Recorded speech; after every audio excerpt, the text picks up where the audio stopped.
Notea, c'est quoi? C'est tout d'abord un bloc-notes numérique. Et c'est d'ailleurs la première chose que l'on voit quand on allume la liseuse, la tablette, c'est qu'on a donc tout cet espace sur la gauche avec toutes les différentes actions. Le premier, ce sont les notes. Les notes apparaissent ici, donc comme différentes pages. On voit les miniatures et pour créer une note, je vais simplement cliquer ou appuyer sur Nouveau avec le doigt, avec le crayon. On a un espace de travail, de dessin, sur lequel je peux écrire, dessiner. Vous voyez, c'est assez réactif, ça fonctionne assez rapidement. Et j'ai accès à 3 niveaux de crayon, donc un stylo, un crayon, donc un crayon papier, crayon de bois, ou un pinceau, et avec différents niveaux d'épaisseur. Donc par exemple, je peux monter le pinceau jusqu'au niveau 5, je ferme, et là je vais avoir donc un pinceau. Notez que le stylet est réactif à la pression, donc je peux avoir un style un peu plus épais.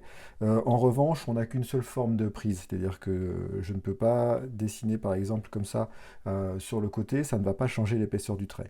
Donc j'ai 3 formes, le pinceau, le crayon, crayon de bois et le stylo. En règle générale, sur la majorité des prises de notes, on va être sur du niveau 2, 2 ou 1, et ça va nous permettre de faire de la prise de notes en temps réel. L'écriture fonctionne, c'est assez rapide et on a en plus donc le toucher qui correspond à un toucher type papier, donc ça c'est très agréable.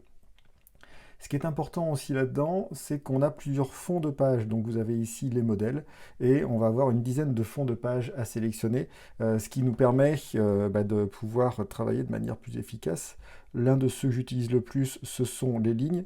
Comme vous pouvez voir ici, ça présente l'avantage ensuite d'être bien centré. Je vais effacer un peu tout ce bazar. Hop. Avec le stylet, on a un bouton qui permet d'effacer, ça va vite. Et là, on va se retrouver hop, sur nos lignes. Notes de la réunion. Donc là, on peut rapidement prendre des notes et vous allez pouvoir avoir vos actions qui suivent. Un des points qui est intéressant, donc, c'est qu'on a plusieurs modèles.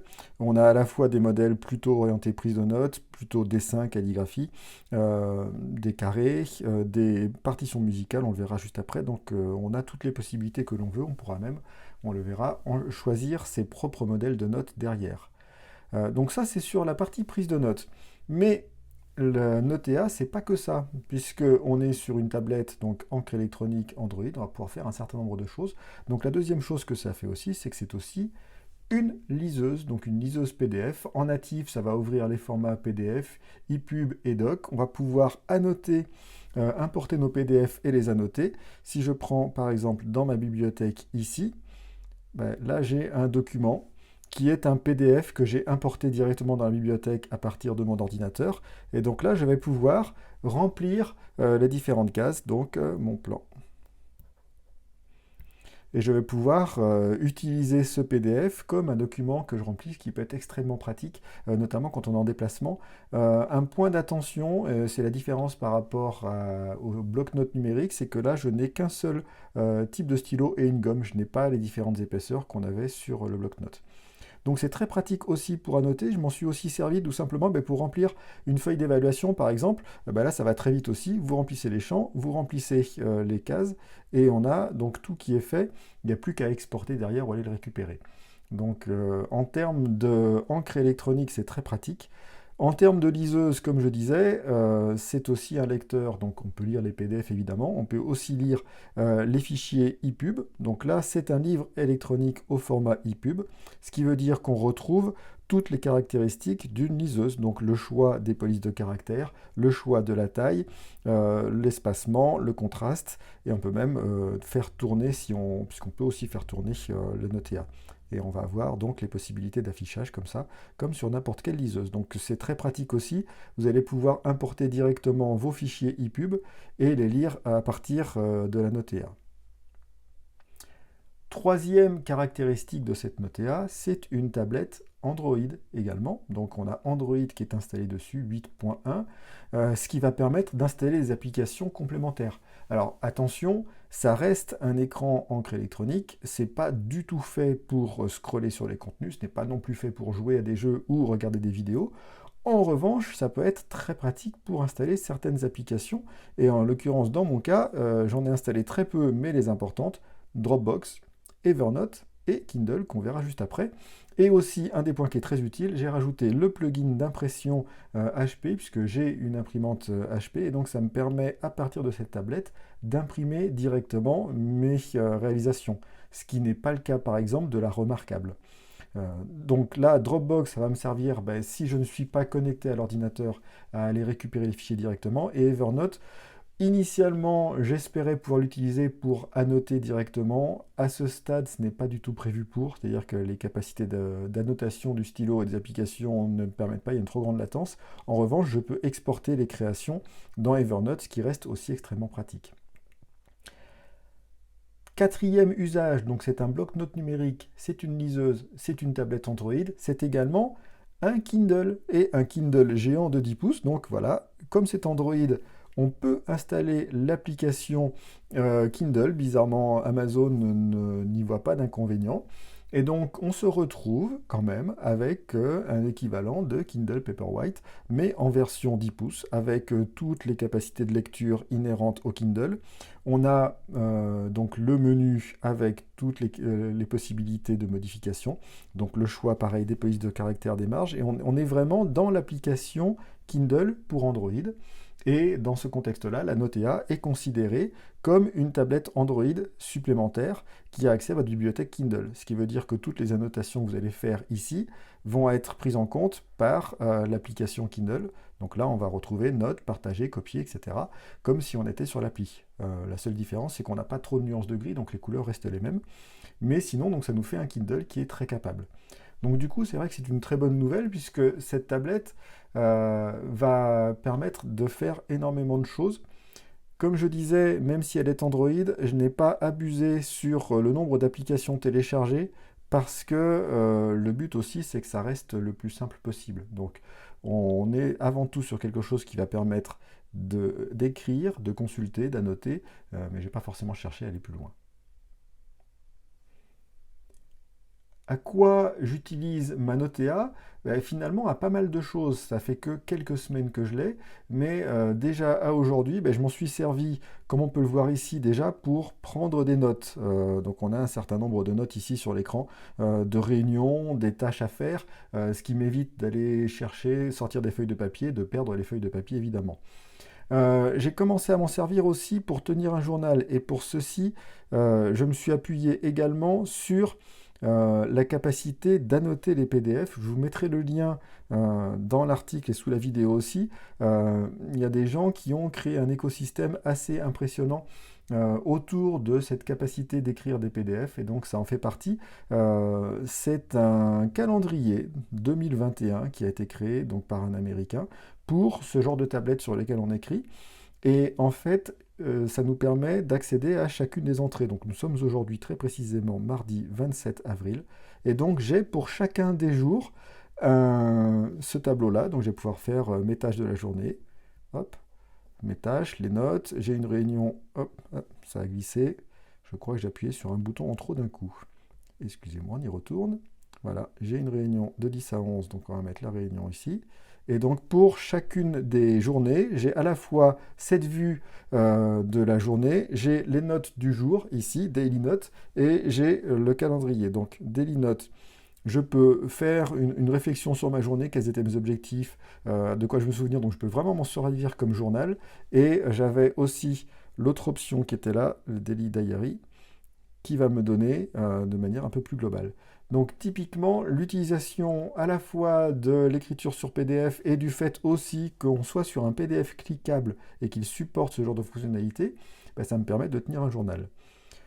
La troisième chose pour laquelle j'utilise, je l'ai dit, c'est pour remplir des PDF, donc écrire dessus, je vous l'ai montré tout à l'heure. Je m'en sers aussi très honnêtement pour gribouiller, vous savez, ces feuilles de papier qu'on a dans un coin et on fait des dessins, je me fais plaisir, puisqu'on a des formes, donc on va pouvoir aussi s'amuser à noircir du papier virtuel avec cette tablette, et pourquoi pas. Ça fonctionne très bien.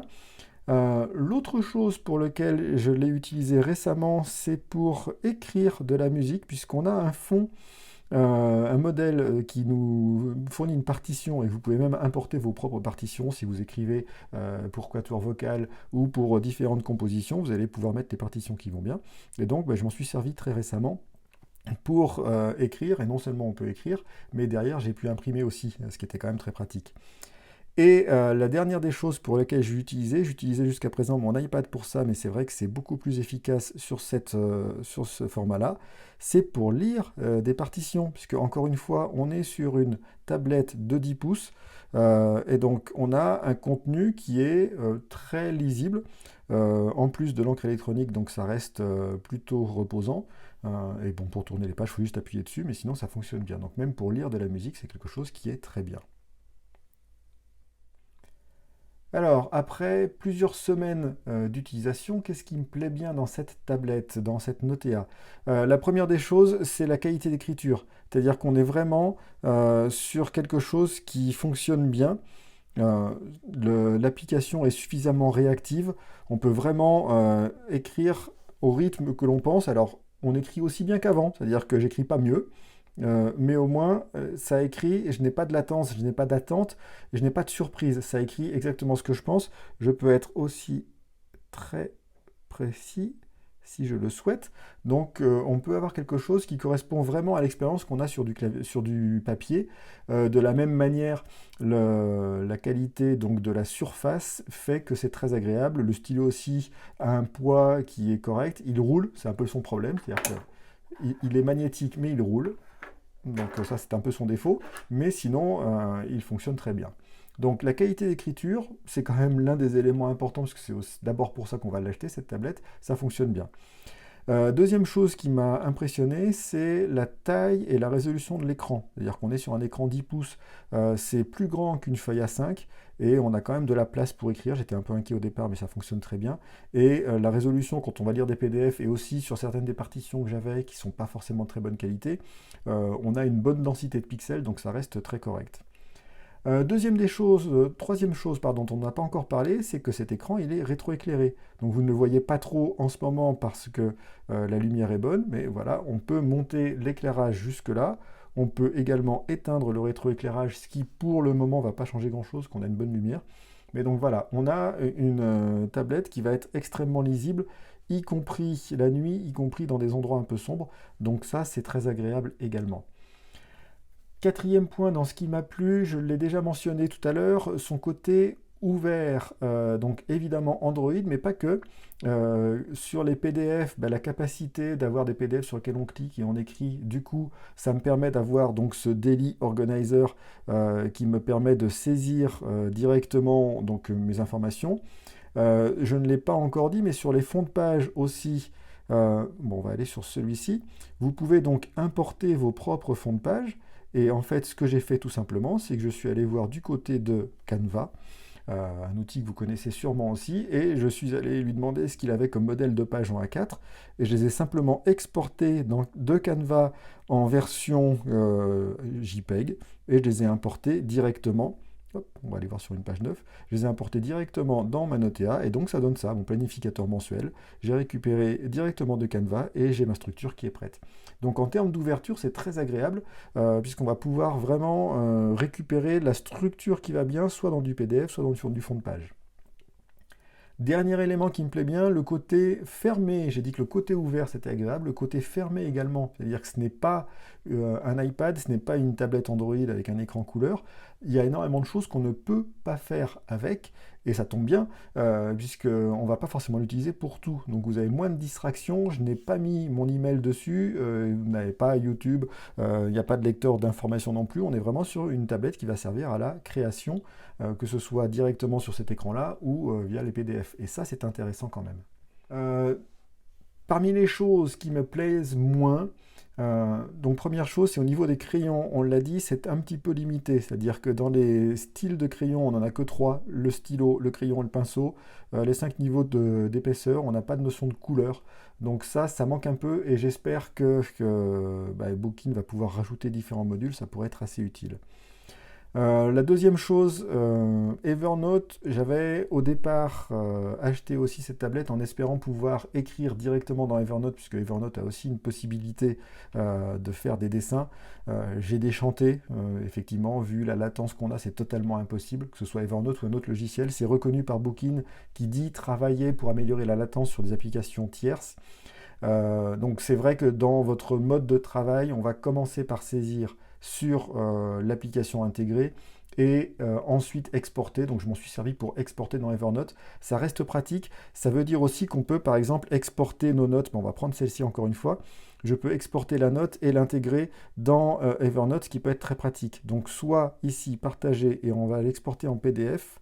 Donc il va d'abord commencer par créer le document et ensuite me proposer les différents éléments. On reste sur une logique finalement de tablette Android. Donc là j'ai par exemple l'impression, on en a parlé, ajouter à Dropbox, ajouter à Evernote. Donc ça nous permet aussi de sortir plus facilement du contenu de la tablette. Donc ça c'est toujours très utile, d'autant plus si on combine avec la capacité d'Evernote de faire de la reconnaissance d'écriture, y compris sur du manuscrit. Donc c'est aussi pour ça que je veux utiliser Evernote sur la Notea.